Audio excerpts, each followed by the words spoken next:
दारूसाठी पैसे न दिल्याच्या रागातून मित्रावर कोयतीनं सपासप वार केल्याचा प्रकार रत्नागिरी जिल्ह्यामध्ये घडलेला आहे।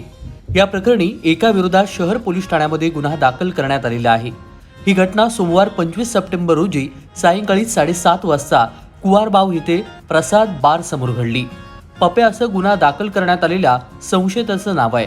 त्याच्या विरोधात फिर्यादीने दिलेल्या तक्रारीनुसार सोमवारी ते प्रसाद बारमधून दारू पिऊन बाहेर येत असताना पप्या त्याच्या समोर आला आणि त्याने फिर्यादीकडे दारू पिण्यासाठी पैसे मागितले। तेव्हा फिर्यादी यांनी तुला रोज रोज कुठून पैसे आणून देऊ, आज माझ्याकडे पैसे नाहीत असं सांगितलं। सोबतच तुझ्या बापानं माझ्याकडे पैसे देऊन ठेवले नाहीत असं प्यायला असं देखील त्यांनी सांगितलं।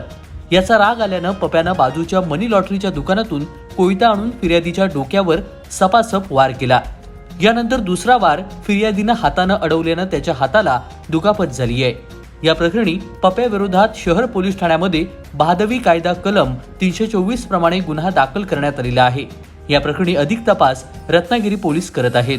कोकण कट्टा लाईव्ह, रत्नागिरी।